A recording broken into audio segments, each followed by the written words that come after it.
Hello, we'll have a discussion about alkanes chemical properties. In the previous one, we were discussing about alkanes preparations. Now we'll go with alkanes chemical properties. Alkanes are having four sigma bonds for carbon. As all these bonds are strong sigma bonds, it do not undergo generally the addition reactions. These compounds undergo substitution reactions, not addition reactions. So the reactions are substitution reactions. What type of substitution reactions are there? We'll have a discussion. First one, we'll go with halogenation. The reaction is very simple. See, methane when treated with chlorine in presence of sunlight, CH3Cl. One hydrogen is replaced by a chlorine. Again, if you are continuing in presence of light, one more hydrogen replaced by chlorine. Like this, if you are going, finally you are getting CCl4. Every time one HCl out, one HCl out. So this is one hydrogen is substituted by a chlorine. Hydrogen is substituted by a chlorine. So this is substitution reaction, and this follows free radical mechanism. How is free radical mechanism? Before going to that, we'll take one more example. C2H6, if you take chlorine in presence of sunlight, C2H5Cl. This again, if you are going for chlorination more number of times, finally it will give you C2Cl6. This you can say perchloroethane. Whenever you are saying per halo in organic chemistry, per halo means all hydrogens are replaced by particular halogen. So this is perchloroethane, you can say. CCl4, you can say perchloromethane. So the mechanism is very simple. Chlorine molecule will undergo homolytic cleavage in the presence of sunlight to give you two chlorine free radicals. This is called chain initiation. Chain reaction is started. That means free radical substitution is going to be a chain reaction. So this is initiation step where a neutral molecule is turned into two free radicals. Two free radicals are formed. Now CH3H, I am writing for our convenience. Chlorine free radical is going to attack on this, and it will be like this. Here HCl is going to form and methyl free radical is formed. This reaction is called propagation. In propagation, chain propagation step, in this one free radical and a neutral molecule react, and a neutral molecule and another free radical is formed. Here chlorine is the free radical, here methyl is the free radical. This is chain propagation step. This methyl free radical now CH3 dot, and if we are having a chlorine molecule, it is going to attack on the chlorine molecule. Now chlorine molecule again undergoes homolytic cleavage to form CH3Cl and Cl dot. This free radical is formed. This free radical again attacks on another methane molecule or another methyl chlorine molecule depending on the availability, and it is going to replace the next hydrogen.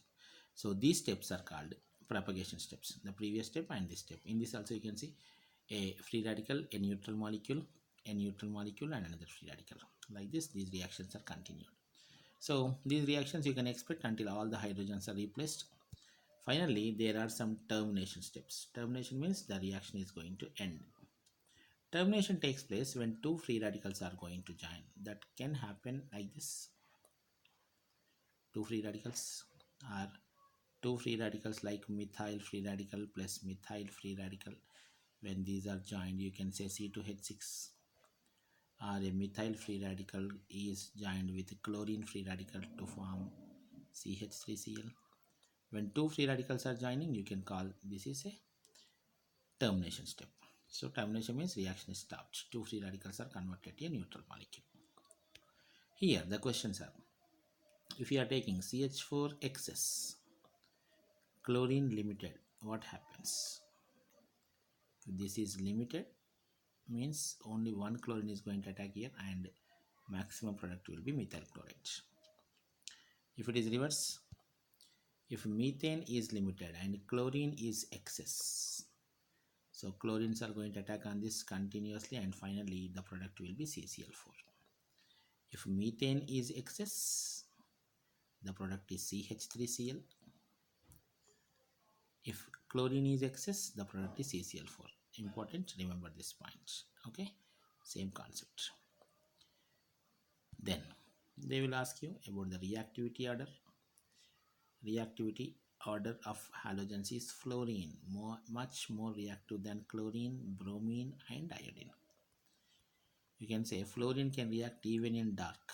No light is required. Chlorine requires light. Bromine requires little more light, or you can say some heat is required. Iodine requires heating as well as with iodine the reaction is going to be a reversible change. So some oxidizing agents are also required here, iodine case. So fluorine even in dark, chlorine bromine in light, iodine requires a catalyst oxidizing agent, and this is going to be a reversible reaction. How CH4 plus I2 gives rise to CH3I plus HI. We know HI is a strong reducing agent, and this reducing agent can reduce this methyl iodide to methane back. That means reversible reaction is possible. In the previous cases, we did not write this reversible reaction. So what we have to do is you need to remove this HI. For that purpose, what you can do, take HiO3, or you can use here HNO3. HNO3 or HiO3 are oxidizing agents which are going to oxidize this into I2 and water. So two advantages are there. If HI is present, it will reduce this one. If HI is not there, only forward reaction will take place. So HI is not going to be there because HI is converted to I2. When I2 is formed, that is reactant, that means only forward reaction is going to happen. In order to stop the backward reaction, if you don't want to make the backward reaction happen, then HI must be replaced. And HI can be replaced by oxidizing agents like HiO3 or HNO3, which oxidizes this iodine -1 oxidation state to iodine 0 oxidation state. You can say oxidation, and this is the oxidizing agent. So this is one important step required in case of iodination. Then some interesting words are there. Chlorine and bromine, if you take, chlorine is more reactive. When this is more reactive, we say this is less selective. And here it is less reactive, but it is more selective. Like you are shopping. If you are doing shopping in 5 minutes, may not be you are seeing all the varieties, so your selectiveness will be less. But if you are wandering in the shopping mall for 1 hour, there is a possibility of getting the best choice. So less reactive, more selective. That happens in bromine. Few questions are there. We'll discuss about this chlorination, bromination questions later in advanced class of alkanes. So this is about halogenation, reactivity of fluorine, chlorine, bromine, iodine. Now, tertiary, secondary, primary alkanes, if they are given, this is the reactivity order because the intermediate is free radical. We know that tertiary free radical is stable. That's why uh, tertiary are more reactive. If the free radical, that means if the intermediate is going to be stable, the compound will be more reactive. The compound must be unstable, or the intermediate must be stable. In such kind of cases, the reactions will be fast.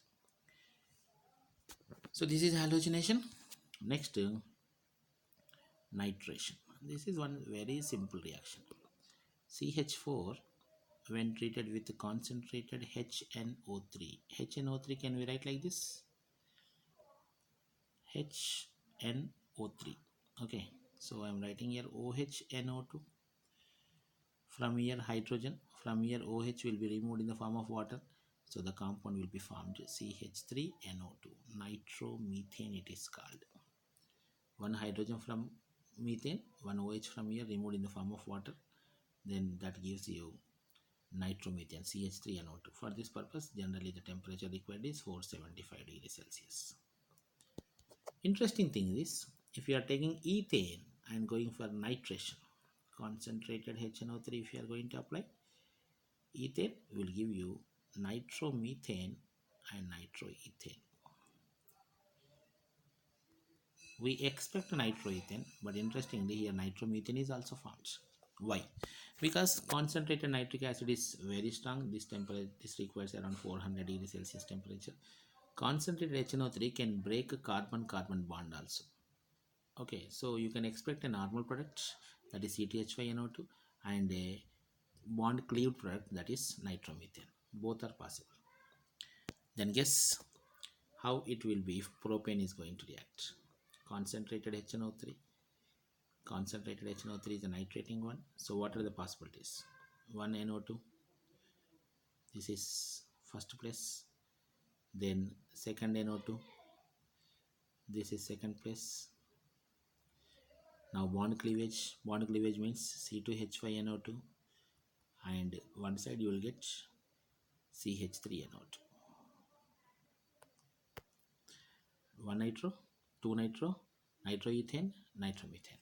So this is because first place transfer, second place possibility. This is same like first place, and bond cleavage possibility. So because of this, you will getting 4 products.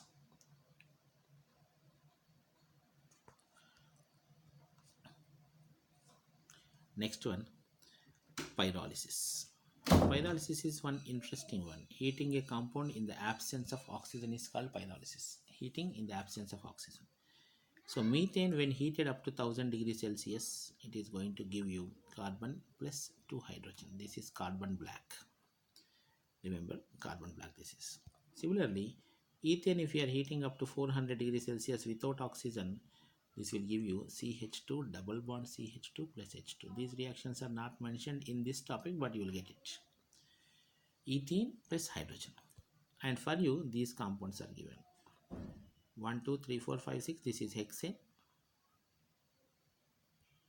When this is heated up to 773 Kelvin, that means approximately 500 degrees Celsius, what are the possibilities? One possibility is its alkene, that is hexene, maybe 1 hexene, 2 hexene you can take, as well as there is a possibility of getting C4H8 plus C2H6, a higher alkene, lower alkene.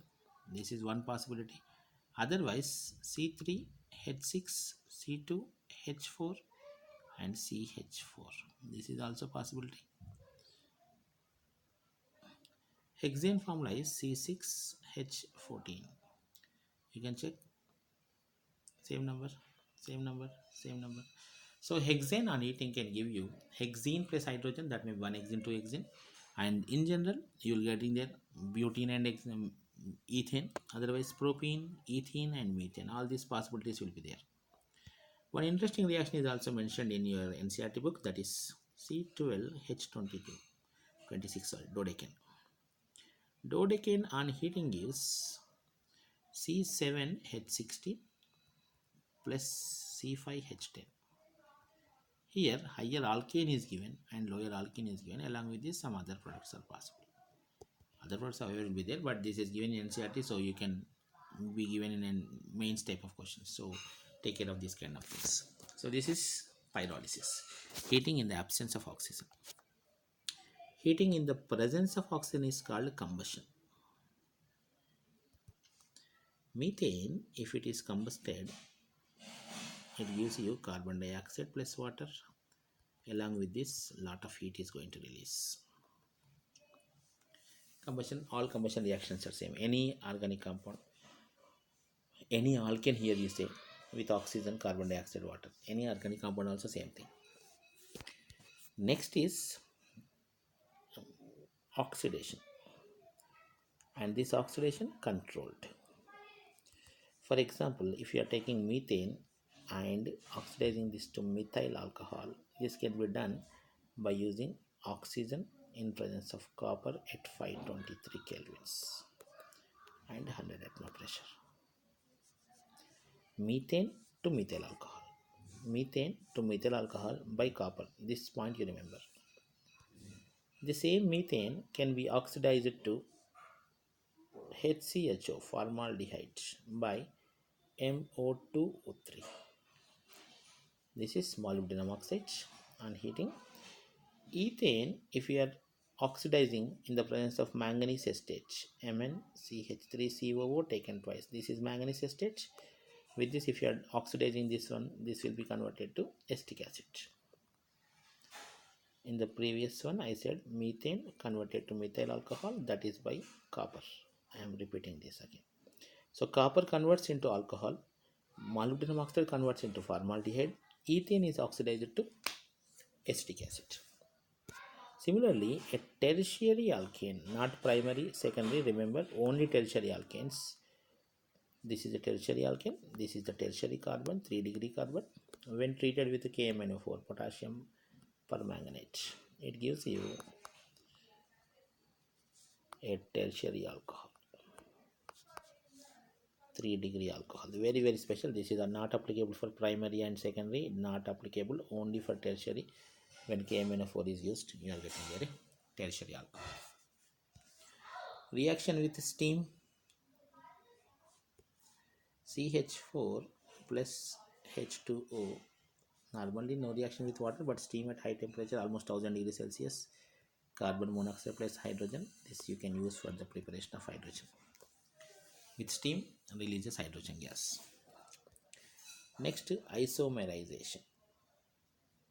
Converting a compound into its isomers. For isomerization, the example given to you is hexane.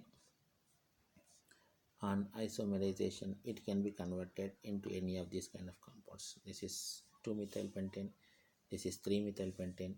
For this purpose, you need anhydrous AlCl3 and HCl. In the presence of anhydrous AlCl3 and HCl, hexane, if you are taking, that is converted to pentane, 2-methylpentane or 3-methylpentane. So its isomers are formed, isomerization. Similarly, aromatization. Aromatization means minimum you require 6 carbons.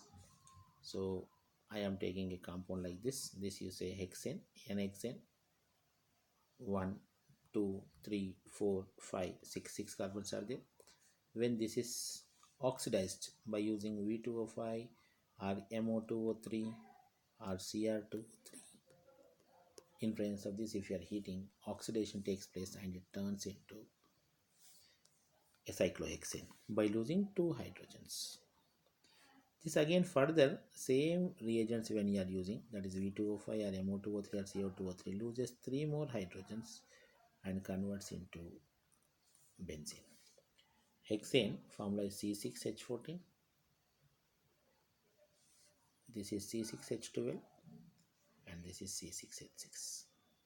So you can say one type of loss of hydrogens and converting into aromatic compound. It is very interesting. When you are taking hexane, you are getting their benzene. Now if it is heptane, guess the product. Don't form 7-member ring, 6-member ring is stable and that will give you benzene. So this is the product formed, toluene. Same reagents. When 7-member is there, toluene you get. 8-member if it is there, that is octane. You can write octane like this or you can write like this also. So when this is, when you are writing like this, if bond is formed here, then the product is going to be orthoxylene. If the bond is formed going to be here, then you can get here ethyl benzene. So 2 possibilities are there when you are taking octane. Octane means 8 carbons. So when you are taking 8 carbons, orthoxylene is possible. Orthoxylene. Or you will get there ethyl benzene. So this is also possible. This reaction is called aromatization reaction. The previous reaction is isomerization. Aromatization, isomerization reactions generally observed in higher alkanes. Then sulphonation reaction also you can expect.